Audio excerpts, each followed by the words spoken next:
Les films du studio Ghibli sont clairement mes préférés. D'ailleurs, si je devais en citer un favori, ça serait Le vent se lève de Miyazaki qui fut pour moi un chef-d'œuvre. Quand je regarde un film du studio Ghibli, je sais que je vais passer un bon moment. Un grand comme un petit sourire, peu importe, même si la fin est amère. Cependant, le film d'aujourd'hui qu'on va parler a une fin plus qu'amère.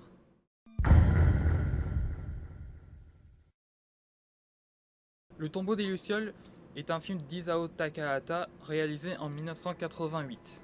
Le film raconte alors l'histoire de deux orphelins lors du bombardement de Kobe. On a donc un adolescent de 14 ans nommé Seita et sa petite sœur Setsuko qui, à cause des bombardements de Kobe, doivent s'installer chez leur tante afin de se protéger. Cependant, cette dernière leur fait comprendre qu'ils doivent travailler dur s'ils veulent gagner leur pain et survivre. Ce film est vraiment sombre, des morts, de la violence, c'est la guerre, c'est désastreux. Et c'est d'autant plus effarant quand on sait que ce film s'inspire de faits réels.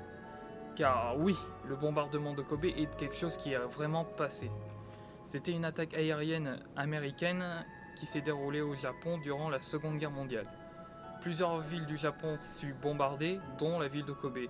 Plus d'un quart de la ville fut détruite et plus d'1 million de personnes de la ville furent victimes de ces bombardements, que ce soit des pertes, des morts ou encore de graves blessures.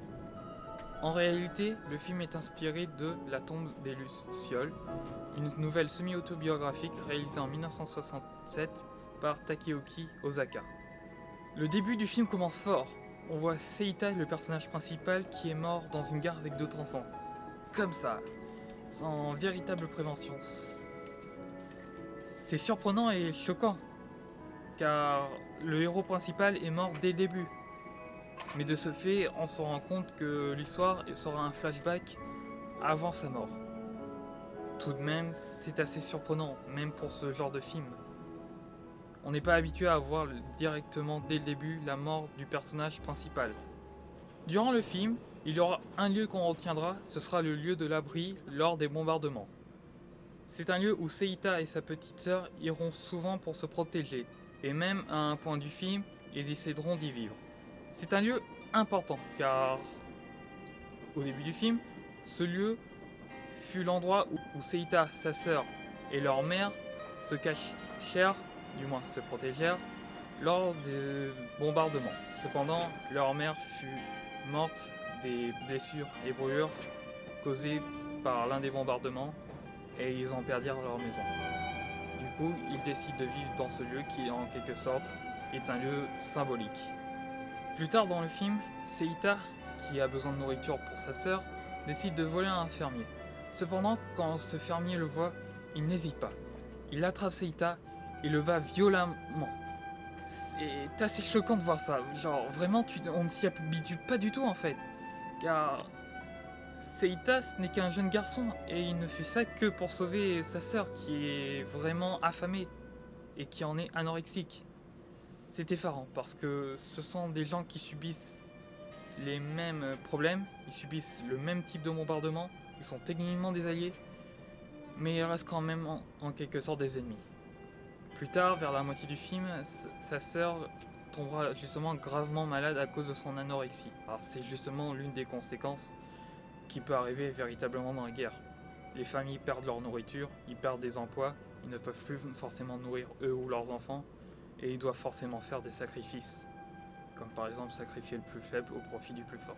Vers la fin du film, c'est une fin assez positive, car après la mort de Seita et de sa petite sœur Setsuko, on voit leurs esprits. Esprits éclairés en rouge, où on voit justement qu'ils sont dans leurs habits originels, complètement propres et neufs, comme si rien ne s'était passé.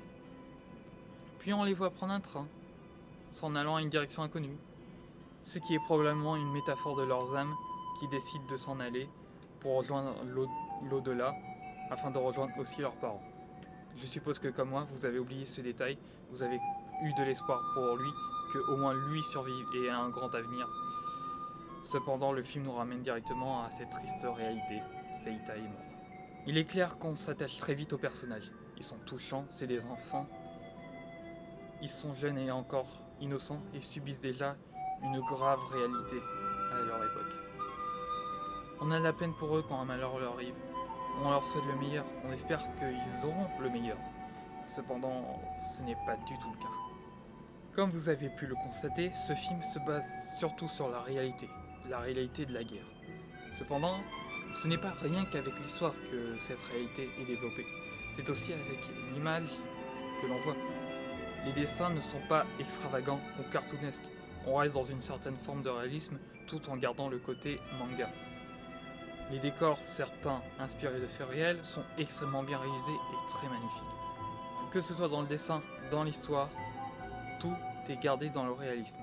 Et mélangé à ce côté de poésie, cela renforce justement le côté magnifique de cette histoire, qui est à la fois très triste. Dans le cadre des couleurs, je ne dirais qu'il y a des couleurs certaines fois vives lors de plans heureux, et la plupart du temps, elles sont plutôt ternes. Cependant, s'il y a deux couleurs qu'il faut retenir, c'est le vert et le rouge. L'un représentant la paix, l'autre la guerre. Dans les plans, la caméra ne bouge pas du tout. Ou alors très peu. Il y a souvent des plans larges pour les décors ou d'autres moments. C'est rare qu'on ait des plans rapprochés sur les personnages. Et quand c'est le cas, c'est souvent des plans soit de poitrine, soit des gros plans sur leur visage pour montrer leur expression, que ce soit leur bonheur ou leur tristesse. Pour conclure, ce film fait partie de l'un des nombreux chefs-d'œuvre du studio Ghibli. De un, par sa magnifique poésie, mais aussi par rapport à sa différence aux autres films que j'ai déjà vus. Là où les autres films que j'ai déjà vus avaient une fin, des fois peut-être un peu amère, mais toujours très heureuse, là ce film fait l'inverse.